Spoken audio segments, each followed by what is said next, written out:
messieurs, bonjour et bienvenue. Nous allons avoir dans la présentation qui suit le plaisir de vous montrer des expériences fabuleuses. Mais avant ça, je vous demande toute votre attention pour le rappel des consignes de sécurité. Sachez qu'il pourra vous être demandé de quitter la salle à tout instant et le bon déroulement des expériences qui suivent dépendent entièrement de vous. En cas de dépressurisation de l'appareil, les issues de secours se trouvent au fond de la salle, sur votre droite. Et sachez qu'en cas d'inondation, vous pourrez toujours passer par les fenêtres où les toboggans vous assureront un atterrissage en douceur. Très bien. Après ce petit rappel des consignes de sécurité, laissez-moi maintenant vous présenter les expériences qui vont suivre. Des expériences sur quoi, me direz-vous? Eh bien, des expériences sur les ondes. C'est passé un peu vite, peut-être que je renvoie un train d'ondes. Allez, c'est parti.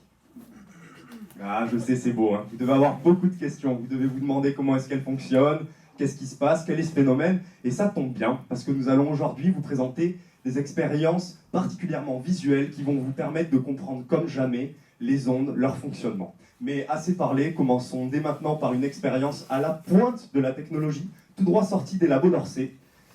Messieurs, en place.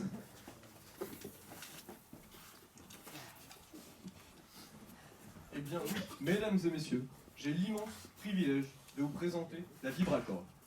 Ce fabuleux dispositif va nous permettre de vous montrer des ondes comme vous ne les avez jamais vues. Donc je renvoie une onde.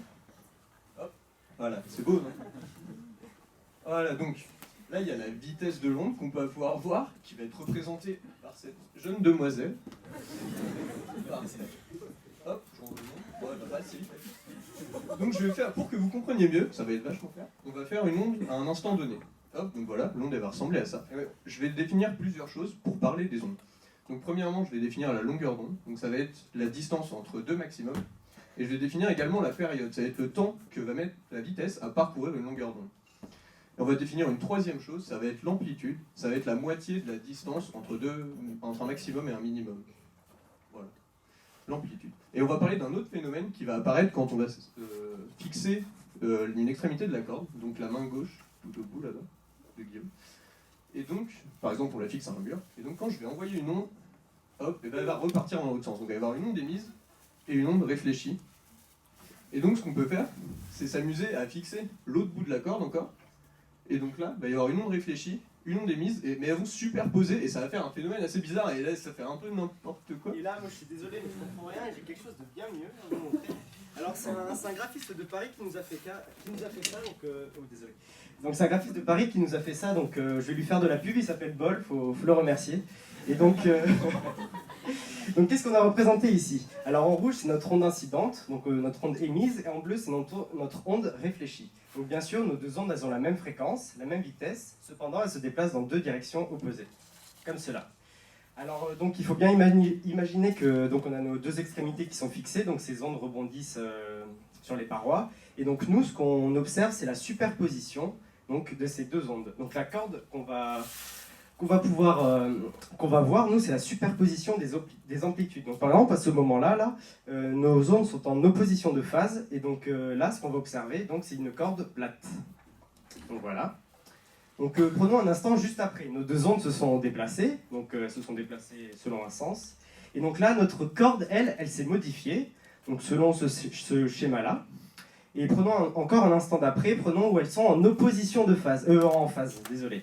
Où elles sont en phase, et donc là on a une résonance, on a une amplification maximale, et donc on obtient ça. Donc ici on va définir deux choses, on va définir les ventres, donc c'est les lieux où les maxima sont possibles, et les nœuds où les maxima, où l'amplitude est toujours nulle. Bon, je sais c'est un peu théorique tout ça, mais il n'y a rien de mieux que de la pratique, et pour ça, rien de mieux que un ressort. Alors, donc nos deux messieurs vont faire les extrémités. Et il nous faut aussi un agitateur. Donc ce petit homme fera l'agitateur. Donc il va agiter. Allez, agite. Et là, donc là, qu'est-ce qu'on observe ici? Donc, bien sûr, nos deux extrémités sont fixes, sauf pour l'agitation, bien sûr. Donc ici, on observe le premier ventre. On observe un seul ventre, donc on appelle ça le mode fondamental. Bon, monsieur, vu qu'il est très chaud, il va nous faire quand même un peu plus rapidement. Donc voilà, donc ici on remarque très bien que ce lieu ne bouge pas, son amplitude ne bouge pas. Donc ici on a bien un nœud, et ici on observe toujours nos deux ventres. Donc ici on appelle ça le mode 2. Mais monsieur est très chaud, il va nous faire le mode 3. Et donc là, on peut voir ici un nœud, ici le deuxième nœud, on observe 3 ventres, c'est le mode 3.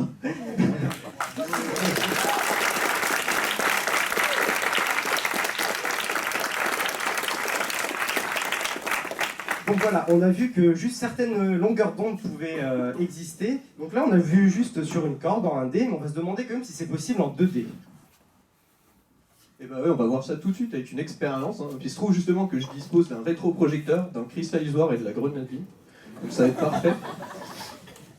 Alors voilà, donc l'expérience ça va juste consister à remplir un réservoir, donc un cristallisoire ici, avec un liquide, hein, n'est-ce pas? Bleu plutôt. Et on va voir en fait les perturbations à la surface de l'eau. En fait, c'est comme si quand on jette un caillou dans un lac, tout simplement.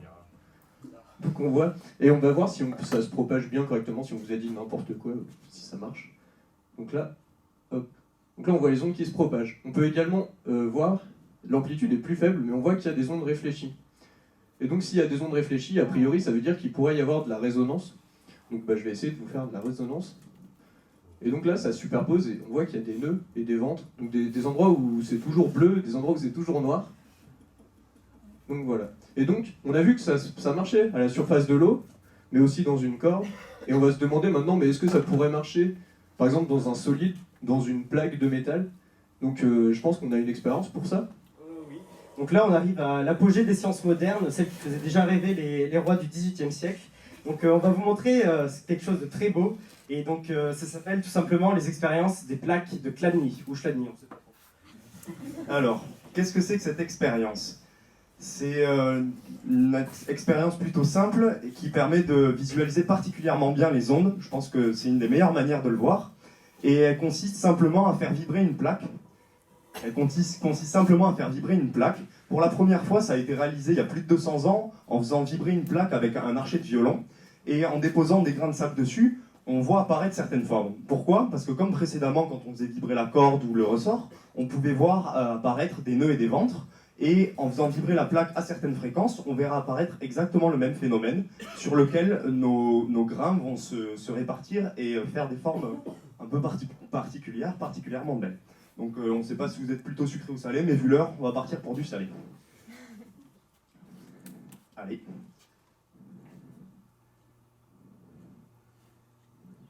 Mais un peu plus de sel peut-être, ça fera pas de mal. Alors, qu'est-ce que vous pouvez voir là-dessus? Vous pouvez voir en fait des ventres, là où les petits grains de sable sautillent partout, car en réalité ils sont incapables de rester vu qu'il y a trop de vibrations qui passent. Et vous pouvez voir comme précédemment aussi des nœuds, là où en fait les grains de sable restent, car ils sont bien là en fait.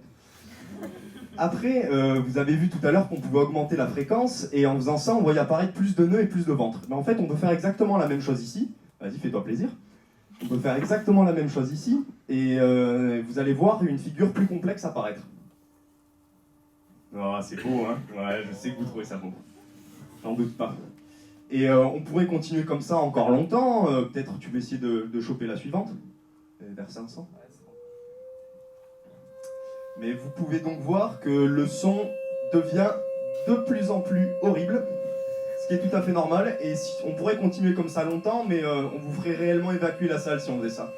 Et puis c'est pas du tout parce que notre plaque supporte pas les longueurs d'onde, les fréquences trop grandes, hein, c'est pas ça, hein, pas du tout. Donc très bien, nous arrivons à la fin de notre présentation, j'espère qu'elle vous a plu et que vous avez mieux compris les ondes, mais j'aimerais que vous réalisiez quelque chose de très important, c'est qu'en réalité, nous vous avons montré des expériences uniquement sur les ondes mécaniques, et nous aurions pu vous en montrer sur d'autres types d'ondes, comme les ondes sonores ou encore les ondes électromagnétiques, et nous aurions pu vous montrer exactement les mêmes phénomènes. Et si vous n'aviez pas compris le fin mot de l'histoire, c'est qu'en réalité, les ondes, c'est cool. Merci de votre attention et bonne fin de session.